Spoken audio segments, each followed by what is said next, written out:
On today's episode of Locked On Avalanche, the Avs and Brock Nelson could be talking contract. Say it ain't so, Kyle. New episode of Locked On Avalanche coming at you.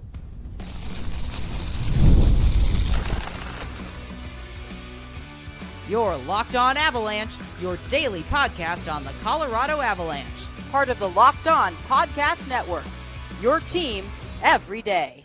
All right, everybody, welcome to the Locked On Avalanche podcast, part of the Locked On Podcast Network, your team every day. I am your host, Chris Maselli, with me as always, Mr. Shaggy Von Doom, Kyle Sullivan. Thank you for tuning in, making it your first listen of the day. Always appreciate it. If you want to get in on the conversation, join our subtext. Link is in the show notes below. Chat with Kyle and I one-on-one. We get your opinion, everything Avalanche related, and share it on this very podcast. We'll get to our season grade of the day. That is Parker Kelly. So we'll get their input on him and grades for him. And then with the Florida Panthers making yet another Stanley Cup final, what's with this success in the state of Florida? And of course, we're talking about not only the Florida Panthers, but Tampa Bay Lightning as well. So is there anything to that? Where we're going to start today, sir, is there was a tweet put out by Dave Pagnotta.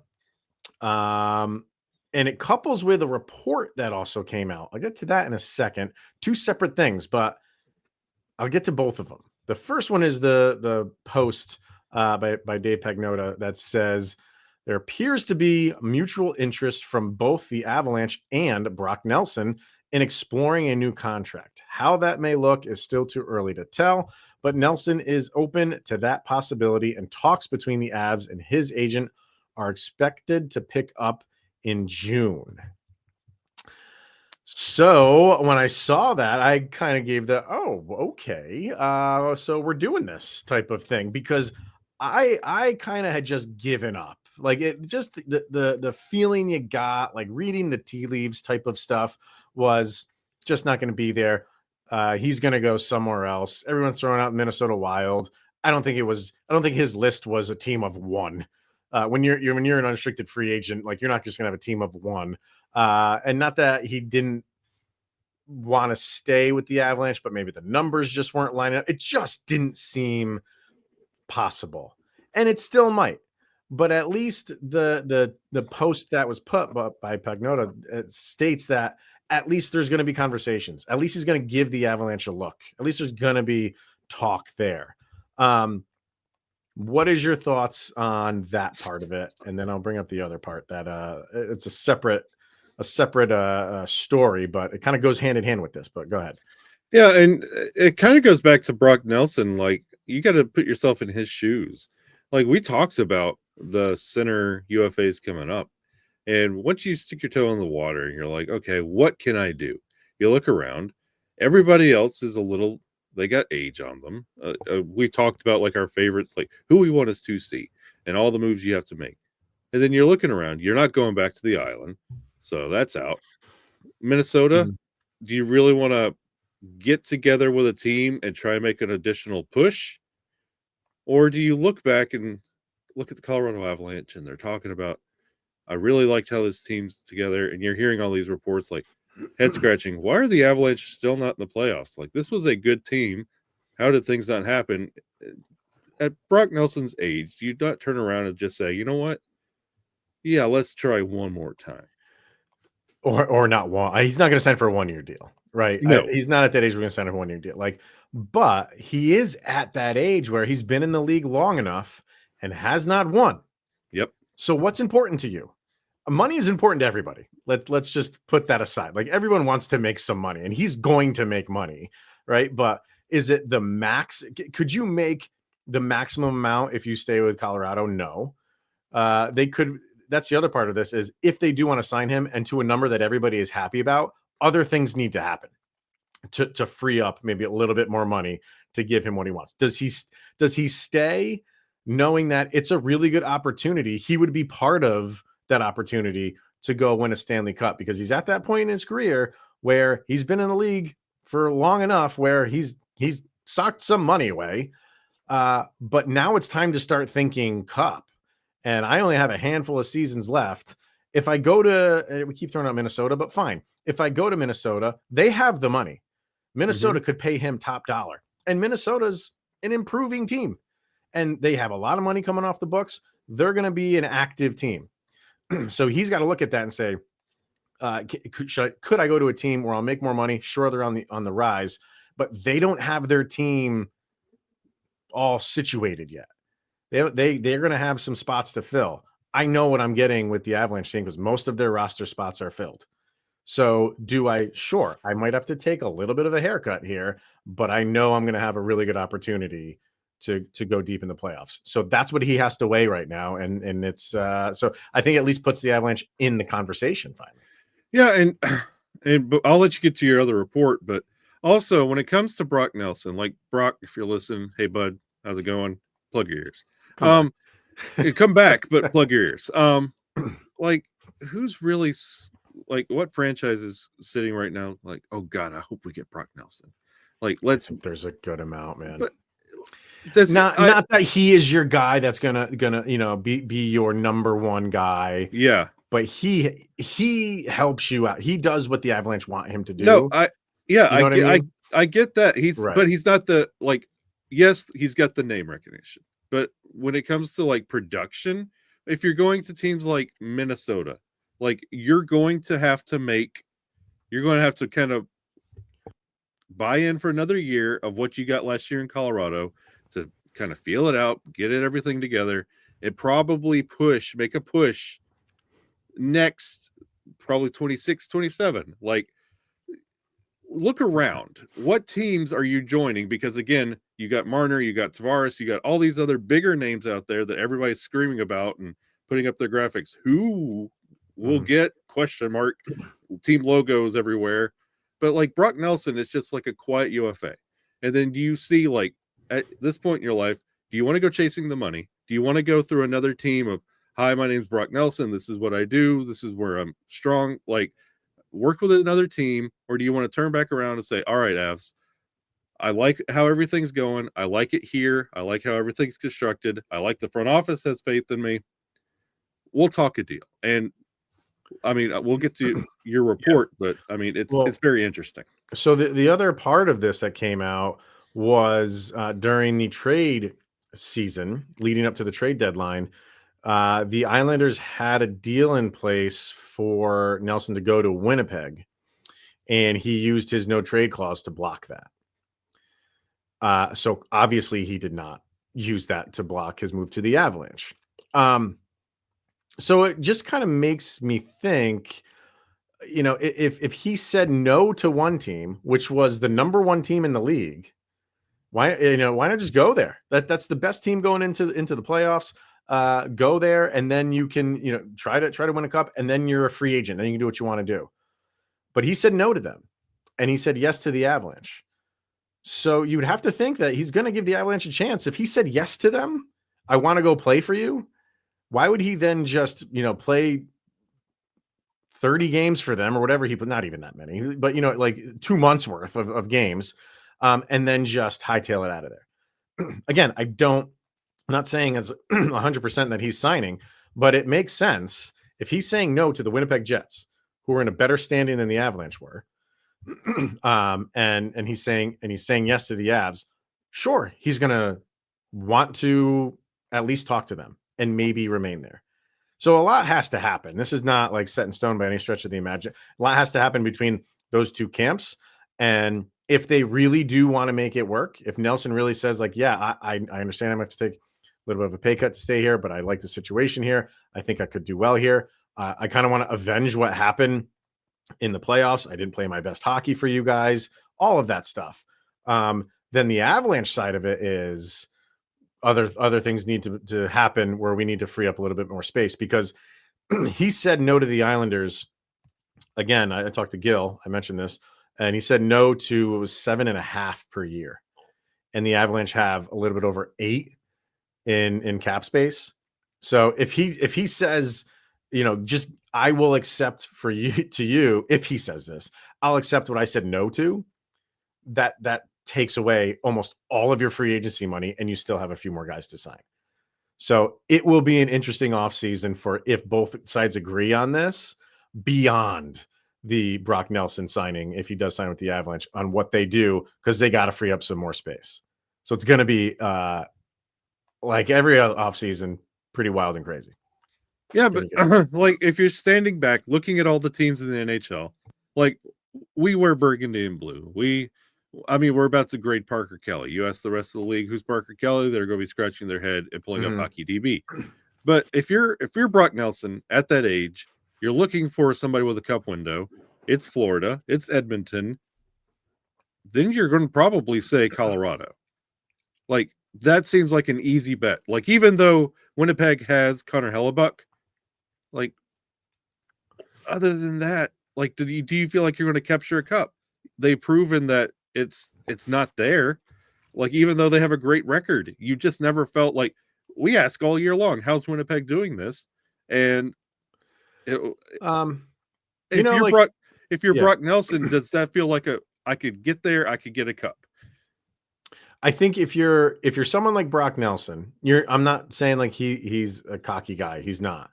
But you might look at someone like Winnipeg and could have been like, my game can help them be better.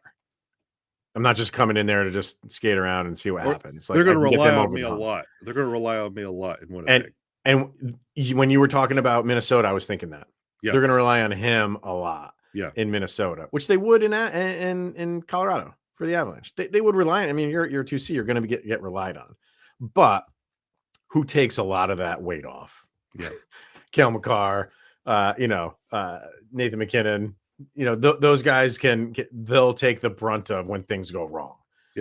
And if you're somewhere like Minnesota, you have guys like Kaprizov and stuff like that, but he will be maybe elevated a little bit more to do a little bit more on Minnesota. Fascinating stuff. So we'll see where this goes. It's good. We're almost into June, and that is an exciting month leading up to the beginning of July, where things really take off. So you might see some signings in the free agency market for the month of June. And is Nelson to the Avalanche one of them? I don't know. I'll say this: when I started the segment saying I just thought the door was closed. At least it's cracked. It's cracked open a little bit. Let's get those Ghostbusters running through there. Let's do it. All right, let's get to Parker Kelly's season grade. We will do that coming up next. Let's hear from FanDuel. The NBA playoffs are in full swing, and every night delivers highlight-worthy performances, major momentum shifts, and can't-miss moments. Whether it's a game-winning shot or a breakout player, there's never been a better time to get in on the action. And FanDuel makes it easy to stay in the game before tip-off and live with prop bets, performance trends, and same-game parlays. Fans have more ways than ever to play smart and win big. Give me an update, Kyle. How's the Knickerbockers doing right now? 90-73 going into the fourth. Oh man, okay. Now, who's our leading scorer right now? Do you have that info in front of you? I do not have that. I could get that for you in just a second. Because who scares me on the Pacers side of things is that Halliburton guy. Oh, he's I don't watch a lot of NBA. Everybody knows that, but man, I've been watching some of this Knicks series.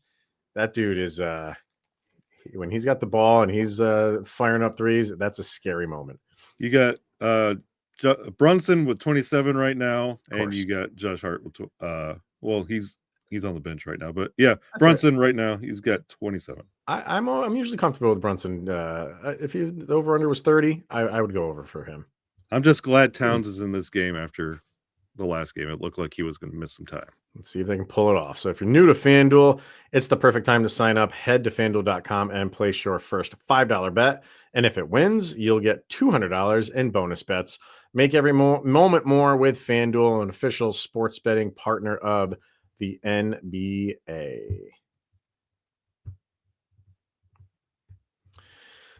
All right, sir. So we have Parker Kelly's season grade, and this was a signing that went under the radar, trade that went under the radar.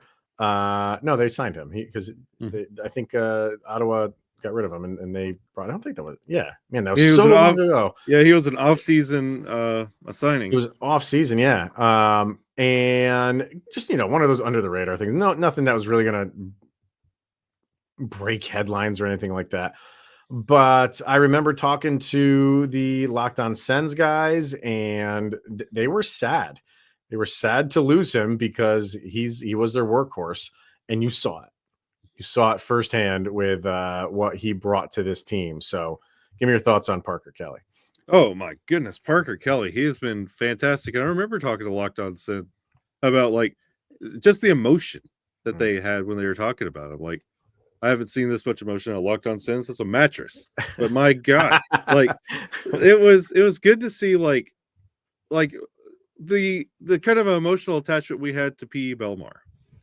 Like you had that same like you understand his role. Yeah. Like it's not going to blow you off like with what he could give you on the score sheet, but he has a significant role. So I was kind of skeptical. And all year long, there were many games that we were just like, that Parker Kelly, he's just something else. And he's a motor. And I have been completely just blown away with his play. And I love his addition to the Colorado Avalanche. You say P.E. Belmar, I say like Andrew Cogliano. Oh, yeah. Yeah. Just the guy that gives you 110% every time he's out there. A little bit undersized, but doesn't play that way. He's not afraid of anybody, not afraid to mix it up. Has, if you put him in the right position, he can fire a puck on net and get you a nice looking goal, but that's not what he's out there for. Fantastic penalty kill. Just is the guy you love having out there. And whenever he's out there, you feel comfortable that he's going to give you for his shift everything he's got, set up the next line as best as he can, and just do it all again, rinse and repeat. And then, he where's I got it for his stats here?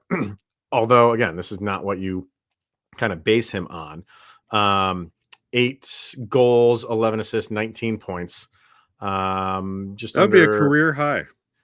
19 would be a career high, yeah. And 80 games. That's two years in a row. He's played 80 games. Let me bring up if you're watching on YouTube. Yeah, let's bring it up. Boom. There's the grades for everyone. And I want to, if you're watching on YouTube, just right up on the top there, I have all like the information. Drafted, undrafted. Guys like that you root for. Guys like that who are given the opportunity, they go undrafted, someone gives them a chance, and they make the best of it. And right now, that's Parker Kelly. The Avs are benefiting from that. So because of that, just because of everything that he just gives you, you and I both gave him an A-. And then it was a mixed bag between, depending on who's voting and where they're voting. People on Subtext gave him an A. Instagram and X gave him a B. YouTube and Threads gave him an A. It's like the ABBA grade there. It's a cheat code. He's a dancing queen. A. But the A's and B's, it was predominantly A's and B's. They were close. The Instagram one, B's won out, but it was like 2 percentage points. So while it was not like a runaway B, there's a lot of A votes, and it wasn't a runaway A. There was a lot of B. So people like what he gives you. He's going to be there for next year. I think that's the last year on his contract, if I'm not mistaken. I'll look that up just to be sure. But yeah, I think he's kind of filled that void of the workman's player and guys that someone that just people love to root for. And yeah, he's got one more year left, $825,000. That might be one of the most best value contracts in the league. Hey, he reminds me of like a LOC. Like when LOC hits the ice and like his production, like even though if he's not doing his shorthanded magic, like LOC is a noticeable presence. Like Parker Kelly feels like that too. And I feel like another year, and like just imagine you get another camp, training like preseason. I cannot wait for Parker Kelly next year. And like I gave him that A- because he hit a career best, and he didn't just kind of float, and he didn't write off other people's successes. Like he worked every single game and did not take games off. Like he was an absolute unit. Some comments on subtext. He had Madam Battle Axe A- for him. He just keeps the energy up and has a demanding presence on the ice. He's such a joy to watch, and he's right there for his team. She said, if you missed my previous comments, he is crunk, is what she said. That's what the kids are saying today, apparently. I have always said that. So thank you, Madam Battle Axe, for bringing that back. He gets the Madam nod of approval for one more year. I'd love to see what they do with him after next year, because he is a unrestricted after next year. Bump him up to $1 million. I'd give him. Well, he should make more than that for what he gives you, and the salary cap is going up. So it's going up next year when he's a free agent. I think it's 104 million, 104.5 million. The cap is after that. He'll make more than that, but I think, because he's going into an unrestricted free agent, they could easily extend him, and I think they will. I absolutely think that. I don't think they'll let that. This will be one of those Logan O'Connor, maybe not in the off season, but like randomly you'll wake up in like December, like, oh, by the way, the Avalanche extend Parker Kelly for 3 or 4 years. You know what? We need to be in the front office. We're like good cop, bad cop. Like you're like, let's reward him. Let's give him this and this. I'm like, 1 million. Yeah. I'm trying to build a team here. Shorzy says, I got to give him a B because the line he's on, being dependable for 80 games, is a feat. Yeah. It's a very, very good comment. Yeah. We can't lose sight of the constant just revolving door of players yet again for the Avalanche. And he was one of the constants, and playing on a line that was kind of rotating a lot. Many nights was the best line. A lot of nights it was the best night. Yep. I like his play when he's out there. Maybe get up to a B+ A- territory if he's able to translate his ice time into a few more points.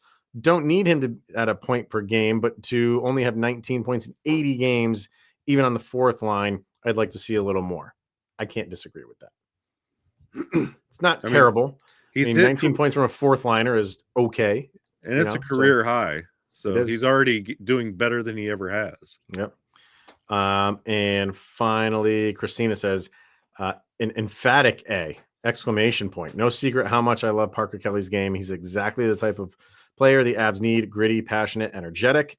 His game against the Kraken, where he had 5 block shots in under 2 minutes, will always live in my brain rent-free.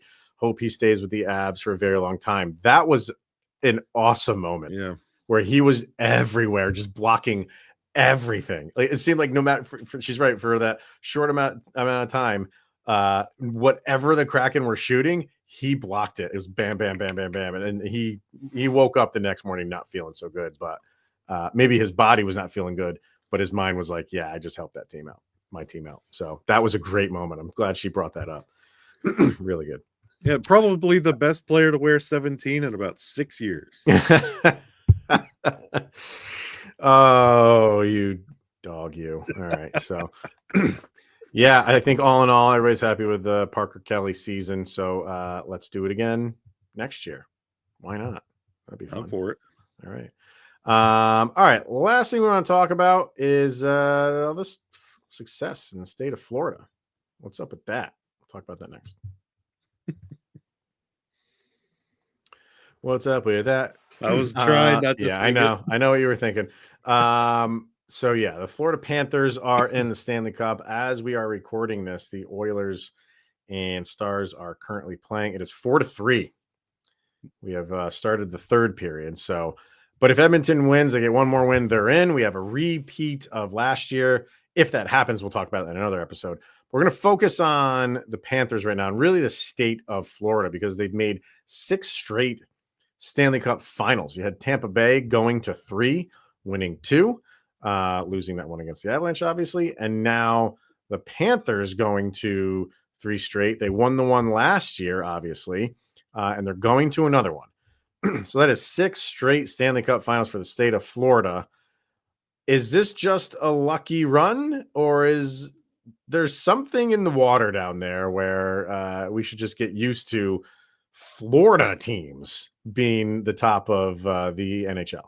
Yeah, it's because they have Harry Potter World and Super Mario World down there. They can that breeds success. Yes.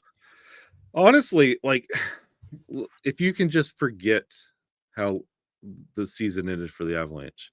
The Avs are building the same blueprint that was set by the Lightning and followed through by Florida. Stellar goaltending, solid defense that does not make mistakes, and then a deep team. Like, we are done with the one line to win everything. Even though Edmonton was like that for a long time, they built deep. That is a deep team. They have lines of physicality, skill. They balance it. Florida is Vegas deep when it comes to forwards. Like, when Vegas won the cup, it was 4 lines of never-ending pressure, and just you had to fight for survival against Vegas. Florida does that with really good defense and really good goaltending. The Avs are putting that together too. And they got the goaltending, the defense, the forwards, just things did not happen. There was weird disconnects, and they understand it. You can hear them when they talk about it. But Florida, they're following the blueprint that Tampa had with Vasilevsky, that defensive core, and that deep team. I think it's just a different way to build these teams. Started with Tampa. Florida is following that to where they're taking the credit for it, but it did start with Tampa, and I'm glad you brought that up. So, I in the Panthers world, I'm sure it's talked about a lot. And outside of it, it is talked about, but maybe not nearly as enough. That Matthew Tkachuk deal that they pulled really should go down as one of.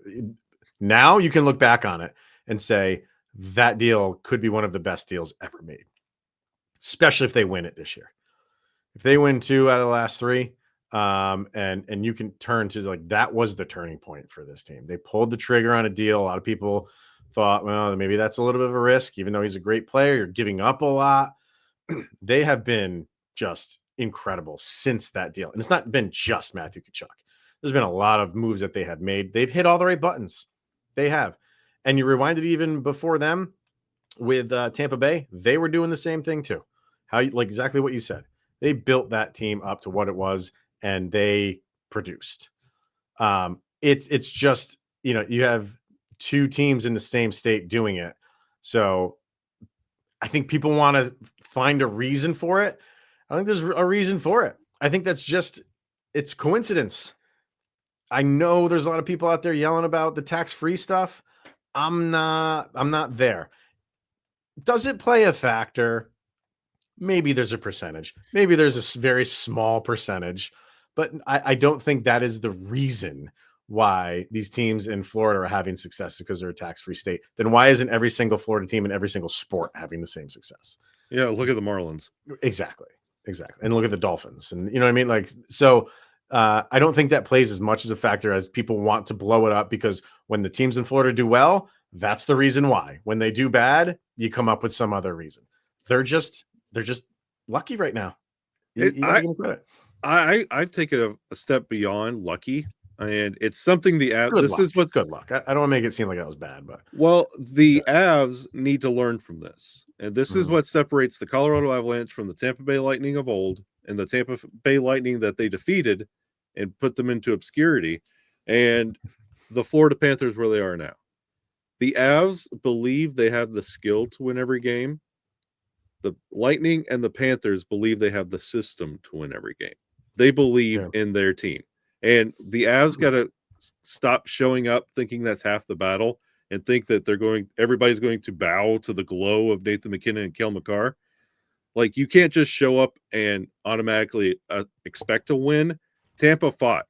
They fought hard. Yeah. Florida is a grindy, gritty team. Yep. Even though they are skilled, they believe in the system, top to bottom. Like, it's even reflective in Maurice when he's talking about the team. This team loves everything about their construction, how they play. They stick up for each other. The Avs need to learn a little bit of that. They got away from it. You got that in 22 when you won the cup. There was that, all the small things, everybody rallying around Helm and Nas. There was a lot of believing in the system. EJ, yeah. Gabe, getting to see Gabe lift the cup. Like, all of this, all these moments, you've got to get over the part of We got Nathan McKinnon. He won a Hart. Cale Makar is generational. We have this, that. That's not enough. We don't want your resume. We want you selling out, buying in, and everybody as a team going after it. And I think that's what separates Tampa and Florida from, like, Vegas even had that to an extent. They were believing in that system. The Avs need to get back to that. Yes, we know you won. We know you have the talent. Put it all together and win it as a team. I threw this out to subtext and a couple comments. Kay, as far as the tax-free stay, I think it's not a factor. It is surely a consideration for signing players, but it's not like both of those teams have all the best players in the league. I chalk it up to good coaching, good GM work, and overall weaker East competition. It's not a bad point. Like, sure, like the teams at the top of the East are excellent. And I think it's true for the West too. There's a divide between top and bottom, but I think she's right. Like this year, the East is a little bit weaker. The West also has Chicago. They also have Right. Anaheim, and they have San Jose. Like there's strengths and weaknesses in both divisions. Right. Yeah, there is. Vargar, obviously, tax plays a factor with signings and retaining UFAs, but that's not it. Florida drafted so well, but the meat of the team was built by trades and key pickups. Zito made amazing trades. Since he got Reinhart, I thought the team was going to build. The Kachuk trade changed the chemistry of the team. There you go. Yeah. Vargar and I are on the same page here. Vito's a fantastic GM that gets the right combination of players and hired an awesome coach as well. Yeah, I think they're just that's what good teams do, and just happens to be in the state of Florida. And it's I don't want to say like there's ships passing in the night between Tampa Bay and Florida, but Florida, if you look at their cap space for the next couple of years, they have a lot. Florida's not going away, people. Panthers, I should say. Must be nice. Yeah. Tampa, on the other hand, I don't know what their situation is this offseason, but it just feels like Tampa was the team to beat in the beginning of the 2020s. And to cut, we're halfway through it, but on the other end of it, it seems like it's going to be the Panthers. Yeah. Let's see if we got any more people here. It's almost like the passing of power between Pittsburgh and Chicago in the last decade. Yeah. Dan says, I have a whole theory going. Okay. Oh boy. Florida wins the cup this year. So they get back to back. Next year, they go again. So that'd be 4 in a row. He says just like Tampa. That'd be one more than Tampa. So next year, their opponent, the Avalanche, our 30th anniversary rematch, and the Avalanche win the cup next year too. So that would be the Avalanche preventing a three-peat twice. That'd be Avalanche preventing a three-peat for the Lightning and preventing a three-peat for the Panthers. Although the Panthers going to 4 is pretty incredible. 4 in a row. It's pretty incredible. And on the 30th anniversary, a rematch of year number 1, and then sweep them again. Here we go. Almost the same span of the first 2 cups. Oh, you're right. Yeah. Because that was 96 to 01. Yeah. Oh, wow. This is all setting up. Setting up nice. The NHL's rigged. You heard it here first. All right. So if you got theories on it, if you think the tax-free stuff is more than a factor than we think it is, explain why. But other than that, it's just they're hitting all the right buttons. They got good players. They got good coaching. They're making the right moves. And they just happen to be in the state of Florida. So there you go.